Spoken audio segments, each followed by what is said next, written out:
우리 부장님은 정말 무능한데 정치적이야.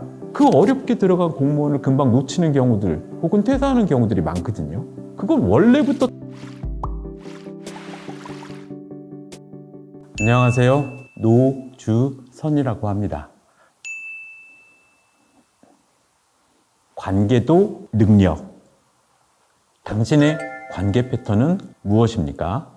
내가 어떤 면에서 유능함을 갖고 있는가? 여기에다가만 초점을 두는데 나머지 반쪽, 나의 관계 패턴은 어떤 관계 패턴을 가지고 있는가? 예를 들어서 외향형의 사람들은 되게 활동적이고 많은 사람들과 교류하죠. 그런데 관계의 깊이는 좀 얕은 편입니다. 대신에 내향형의 사람들은 사람의 수가 적기는 하지만 소수와 집중적이고 깊이 있는 관계를 맺는다는 것이죠.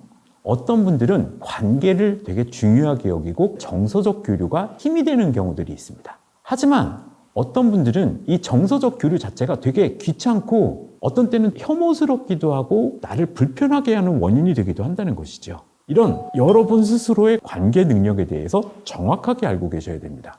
나의 관계 패턴을 정확히 알았다면 맞는 곳에 가는 게 필요합니다. 워라밸만 보고서는 공무원에 딱 가게 되면 그 안에서의 그런 구조적인 답답함 때문에 그 어렵게 들어간 공무원을 금방 놓치는 경우들 혹은 퇴사하는 경우들이 많거든요.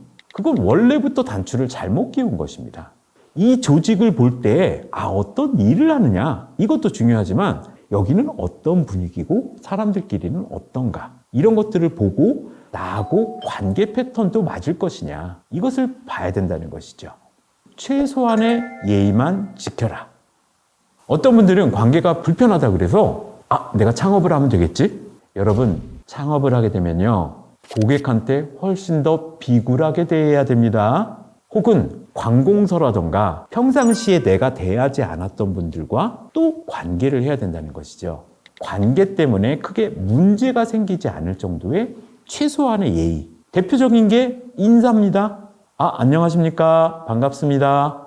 이 말하기가 그렇게 어려울 정도 되시면 사회생활을 실은 못한다는 것이죠.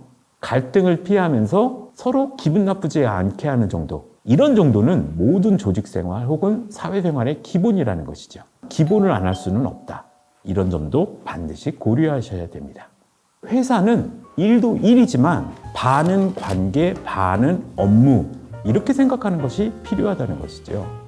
우리 부장님은 정말 무능한데 정치적이야. 그 사람은 일을 포기하는 대신에 관계로 생존하는 것입니다. 관계도 조직 내에서 생활할 때에는 필요한 반쪽이다.